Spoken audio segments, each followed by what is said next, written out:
رات کے وقت کالی بلی کی چیخ اور آواز یا کتے کے بھونکنے کی آواز بہت ڈسٹرب کرتی. کہیں ایسی تو نہیں کہ وہ ہوتی سفید اور اندھیرے میں کالی لگتی. خیر اگر ہوگی کہ پلیز جنہوں نے لکھا مائنڈ نہ کیجیے، میں ذرا سا جگانا چاہتی ہوں لوگوں کو، اس لیے ذرا سا فن بیچ میں لے آتی ہوں. ایسا ہے کہ واقعی یہ بڑی تکلیف دہ آواز ہوتی ہے. بعض اوقات بلی ایسا رونا شروع کرتی کہ چپ ہی نہیں کرتی. تو ایسے میں بعض اوقات بڑے دل میں وسوسے آتے ہیں کہ پتہ نہیں کیا ہونے لگا ہے، کہ یہ رو رہی ہے پہلے سے. تو اس میں اللہ ہی بہتر جانتا ہے. مجھے اس کا نہیں معلوم کہ وہ روتی کیوں ہے یا ایسی بھیانک آوازیں کیوں نکالتی ہے، لیکن ڈسٹربنس جب ہونے لگے آپ استغفار پڑھنا شروع کر دیں. ایسے موقعوں پر استغفار اور لا حول ولا قوت پڑھنا بہت ضروری ہے، کیونکہ اس کا فائدہ یہ ہوتا ہے کہ جب انسان استغفار کرتا ہے تو اللہ تعالیٰ ہر غم اور دکھ سے نکلنے کا راستہ بنا دیتے ہیں. بعض اوقات جانور بیفور ٹائم کچھ چیزیں فیل کر جاتے ہیں، ان کو وہ کچھ نظر آ رہا ہوتا ہے شاید جو ہمیں نہیں نظر آ رہا ہوتا، تو بھی استغفار اور یا حیو یا قیوم برحمتک استغیث جو ہے آپ کو انشاءاللہ فائدہ دے گا. ٹھیک ہے. عورت اپنے شوہر کے سامنے حد درجہ اظہار زینت کر سکتی، جتنی کرنا چاہے کریں، جو کہ کسی دوسرے کے سامنے نہیں کر سکتی. یا اپنے باپوں کے لیے، باپوں میں کون کون آتا ہے؟ باپ، دادا، پردادا، نانا، پرنانا، اوپر تک آبا و اجداد جو بھی ہوں. رسول اللہ صلی اللہ علیہ وسلم نے ایک نیک عورت کے بارے میں فرمایا، بہترین عورت وہ ہے کہ جب تم اسے دیکھو تو تمہیں خوش کر دے. تو شوہر کس طرح خوش ہوگا جب آپ اچھے کپڑے پہنیں گے، اچھا لباس کے ساتھ اچھا زیب و زینت، زیور، میک اپ وغیرہ میں ہوں گے. لیکن بہت سی خواتین گھر میں تو کھانا پکاتے پکاتے کپڑوں میں اس قدر کھانے کی اسمیل آ جاتی ہے اور کچن میں پسینے سے برا حال ہو جاتا ہے، اور پھر جب شوہر گھر آتا ہے تو اسی حال میں استقبال کرتی. اور پھر جب شوہر کو کھانا وغیرہ دے کے فارغ ہو کے جب اپنی سہیلی یا بازار جانا ہوتا ہے تو نہا دھو کے میک اپ وغیرہ کر کے نکل جاتی ہے، کیونکہ اب شوہر آ گیا گھر میں، وہ بچے سنبھالے گا، ہم ذرا آؤٹنگ پہ جائیں. تو یہ بالکل الٹ ہے اس حکم کے جو ہمیں دیا گیا. فرمایا بہترین عورت وہ ہے کہ جب تم اسے دیکھو تو تمہیں خوش کر دے، جب تم اسے کوئی حکم دو تو تمہاری اطاعت کرے، اور تمہاری غیر موجودگی میں اپنے نفس اور تمہارے مال کی حفاظت کرے. یا اپنے شوہروں کے باپ کے لیے، شوہر کا باپ جیسے سسر، شوہر کا نانا، شوہر کا دادا، شوہر کا پرنانا، شوہر کا پردادا، اوپر تک آبا و اجداد. یا اپنے بیٹوں کے لیے، بیٹوں میں بیٹے، پوتے، پڑپوتے، نواسے، پڑنواسے، نیچے تک سب آ جاتے ہیں. یا اپنے شوہروں کے بیٹوں کے لیے، شوہر کے پوتے، شوہر کے نواسے، نیچے تک، یعنی ستیلے بیٹے بھی. اس میں شوہر کے بیٹے اور ان کے آگے بچوں کے بچے بھی سب آ جاتے ہیں. یا اپنے بھائیوں کے لیے، سگے بھائی، ستیلے بھائی، رضائی بھائی، تینوں اس میں شامل ہیں. یا اپنے بھائیوں کے بیٹوں کے لیے، سگے بھائیوں کی اولاد، ستیلے بھائیوں کی اولاد، رضائی بھائیوں کی اولاد، یعنی بھتیجے، بھتیجوں کے بیٹے، پوتے وغیرہ. یا اپنی بہنوں کے بیٹوں کے لیے، سگی بہنوں کی اولاد، ستیلی بہنوں کی اولاد، رضائی بہنوں کی اولاد، یعنی بھانجے، بھانجوں کے بیٹے، پوتے وغیرہ. یا اپنی عورتوں کے لیے، قابل اعتماد اور با کردار عورتیں. نبی کریم صلی اللہ علیہ وسلم نے فرمایا، لا تباشر المرأة المرأة، پہلی طاقت پیش ہے، ٹھیک کر لیجئے. لا تباشر المرأة المرأة فتنعتها لزوجها كأنه ينظر إليها، کوئی عورت کسی عورت کے جسم کے ساتھ جسم نہ لگائے. بعض اوقات لوگ حق کر رہی ہوتی ہیں لڑکیاں ایک دوسرے کو تو اتنا زیادہ چپک جاتی ہیں ایک دوسرے سے، یہ بھی درست نہیں. اور پھر اس طرح بھی کہ وہ اپنے شوہر سے اس کا حلیہ بیان کرے، یعنی جس طرح وہ فیل کرے اس عورت کو، پھر گھر جا کے اپنے میاں کو اس کی ساری تعریف کر کے بتائے کہ گویا وہ اسے دیکھ رہا ہے. یا تمہارے دائیں ہاتھ جن کے مالک ہوئے، لونڈیاں اور غلام مراد ہیں یہاں، لیکن جو گھریلو ملازمین ہیں یہ لونڈی غلام میں شامل نہیں ہوتے، ان سے احتیاط برتنی چاہیے.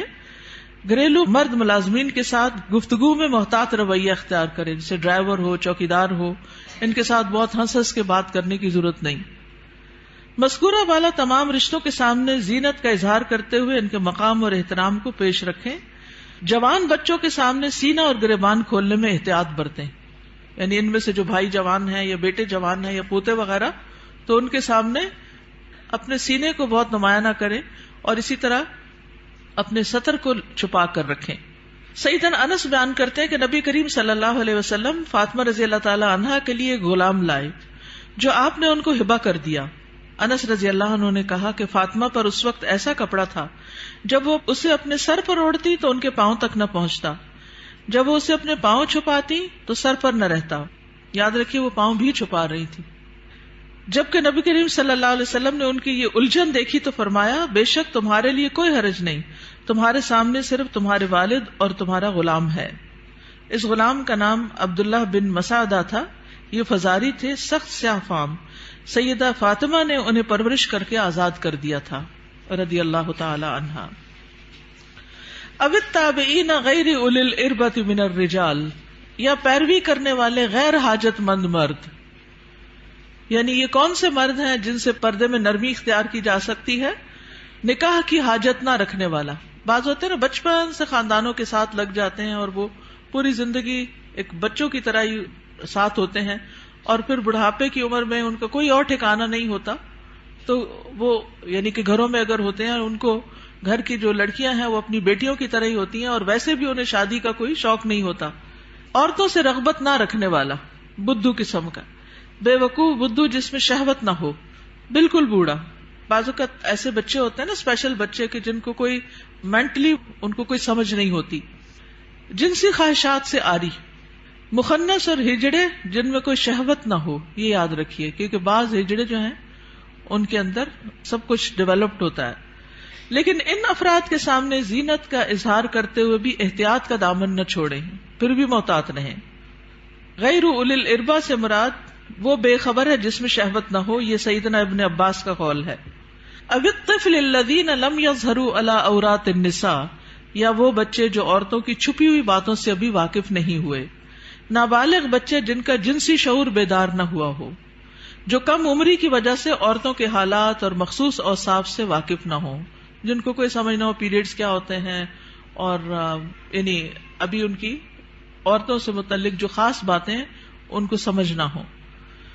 ابن کثیر کہتے ہیں جب بچہ بالغ ہو یا بلوغت کے قریب ہو اور ان چیزوں کو جانتا پہچانتا ہو، بدصورت اور خوبصورت عورت میں تمیز کر سکتا ہو. یعنی جس دن بچہ یہ کہ نا ماما وہ بہت خوبصورت ہے، تو اسے عورتوں کے پاس نہ آنے دیا جائے. یہ ابن کثیر کی تفسیر ہے. کسی خاص عمر کی یہاں قید نہیں. بچے کی سمجھ کے مطابق احتیاط سے کام لیتے ہوئے زینت کا اظہار کرے. لیکن افسوس ہوتا ہے ان خواتین پر جو اچھے بھلے جوان لڑکوں کو گلے لگا لیتی ہیں، یا ان کے سر پہ ہاتھ پھیرنے لگتی ہیں، یا ہاتھ ملانا شروع کر دیتی ہیں. یہ بھی اس حکم کے منافی ہے، چاہے بچپن سے اس بچے کو آپ نے پالا ہی کیوں نہ ہو. وَلَا يَضْرِبْنَ بِأَرْجُلِهِنَّ لِيُعْلَمَ مَا يُخْفِينَ مِنْ زِينَتِهِنَّ، اور وہ اپنے پاؤں مارتی ہوئی نہ چلیں کہ جو وہ اپنی زینت میں سے چھپاتی ہیں اس کو جان لیا جائے. یعنی مردوں کو متوجہ کرنے والی چال نہ چلے، یعنی چلتے ہوئے بھی ایک وقار کا خیال رکھیں. جھنکار والی پازیب نہ پہنے، یعنی پاؤں کا زیور ایسا کہ جو چھن چھن کرے اور بازار میں دوسروں کو متوجہ کرے، وہ نہیں پہنے. باہر گھر میں پہن سکتے ہیں. آواز پیدا کرنے والا جوتا استعمال نہ کرے، یعنی جیسے بہت ہائی ہیل پہن کے پھر وہ ٹک ٹک ٹک سے سب متوجہ ہو جاتے ہیں، اس سے بھی بچیں. تیز خوشبو استعمال نہ کریں. ابن کثیر کہتے ہیں اس ممانعت میں ہر وہ چھپی ہوئی زینت داخل ہے جو حرکت کرنے سے ظاہر ہو جائے. اسی ضمن میں عورت کو خوشبو لگا کر باہر نکلنے سے بھی منع کیا گیا ہے کہ لوگ اس کی خوشبو محسوس کریں. زمانہ جاہلیت میں رواج تھا کہ عورت جب راستے میں چلتی اور اس نے پاؤں میں پازیب پہنی ہوتی جس کی آواز سنائی نہ دیتی تو وہ اپنے پاؤں زمین پر اس طرح مارتی جس سے مردوں کو پازیب کی جھنکار سنائی دیتی. تو اللہ تعالیٰ نے مومن عورتوں کو ایسا کرنے سے منع کر دیا.